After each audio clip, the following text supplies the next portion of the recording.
உணவுப் பொருட்களுக்கு ஒரே மாதிரியான ஜிஎஸ்டி போட வேண்டும் என்பதை தமிழ்நாடு ஹோட்டல் உரிமையாளர்கள் கூட்டமைப்பின் தலைவர் சீனிவாசன் நிதியமைச்சர் நிர்மலா சீதாராமனிடம் நகைச்சுவையுடன் கூறியது கவனம் பெற்றுள்ளது. எங்களுக்கு ஒரே ஒரு இஷ்யூ தான் மேடம், அது உங்கள் பக்கத்தில் இருக்கிற எம்எல்ஏ எங்களுடைய ரெகுலர் அன்னபூர்ணா கஸ்டமர் வர்றப்பெல்லாம் சண்டை போடுறாங்க அந்த அம்மா கடையில். ஏன்னா எங்களுக்கு நீங்கள் ஸ்வீட்டுக்கு 5% வச்சுருக்கீங்க ஜிஎஸ்டி, இன்புட் கொடுக்குறீங்க, ஃபுட்டுக்கு 5% வச்சுருக்கீங்க, இன்புட் கிடையாது. இந்த காரத்துக்கு 12% வச்சுருக்கீங்க. அடுத்தது பேக்கரியில் பார்த்தீங்கன்னா ப்ரெட்டும் பன்னும் விட்டுட்டீங்க. மீதி எல்லாத்துக்கும் அப் டு 28% வச்சுருக்கீங்க.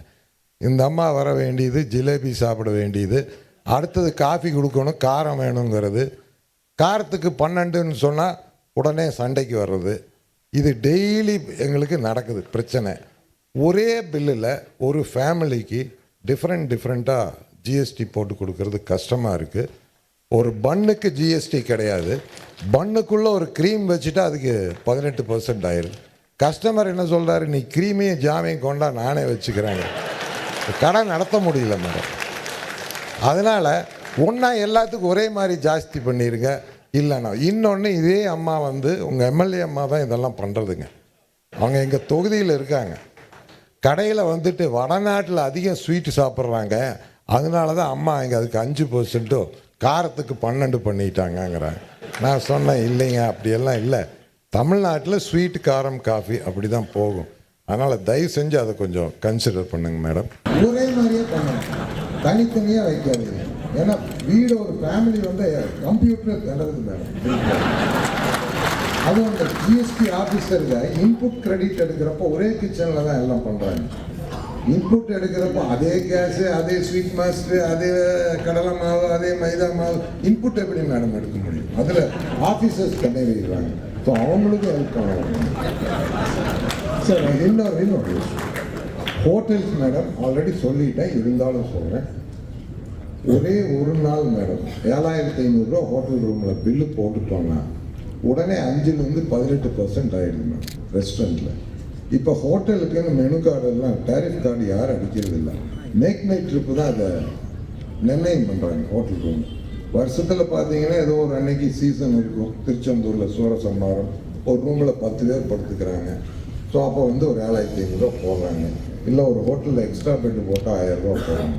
அதுக்குன்னு ஸ்டார் கேட்டகரி இருக்குது மேடம், அந்தந்த ஸ்டாருக்கு தகுந்த மாதிரி டேக்ஸ் இருக்கட்டும். ஒரே ஒரு நாள் 7500 ரூபா போட்டதுக்கு வருஷம் பூராத்துக்கு 18% அந்த ரெஸ்டாரண்ட்டுக்கு போடுறாங்க. அது நியாயமான ஒரு விஷயம் இல்லை மேடம். டெஃபினட்டாக ஒரு மாலில் யாரோ ஹோட்டல் நடத்துகிறாங்க மேடம், அந்த மாலுக்காக கீழே வைக்கிற எல்லா ஃபுட் அவுட்லெட்டுக்கும் 18% ஜிஎஸ்டி வருது. ஏன்னா அவங்க ரெண்ட்டுக்கு எடுத்து யாரும் நடத்துகிறாங்க, ஹோட்டல் யாரும். அதை கொஞ்சம் நீங்கள் கன்சிடர். கோவையில் தொழில்துறையினருக்காக மேலும் ஒரு சிற்பி வங்கி கிளை அமைக்கப்பட இருப்பதாக மத்திய நிதியமைச்சர் நிர்மலா சீதாராமன் தெரிவித்துள்ளார். 3 வருஷத்துக்குள்ள இன்னும் கிட்டத்தட்ட ஒரு 70 இடத்துல புது பிரான்ச் ஓப்பன் பண்ணுறதுக்கு சிட்பி முன் வந்திருக்காங்க.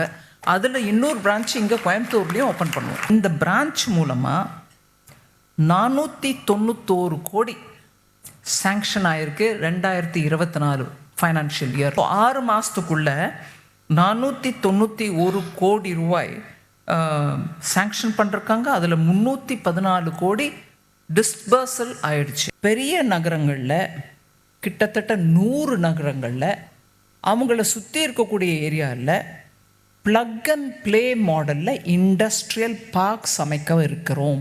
அங்கே 100 food quality and safety testing labs establish பண்ண போகிறோம். செய்திகளை உடனுக்குடன் தெரிந்து கொள்ள உடனே சப்ஸ்கிரைப் பண்ணுங்க.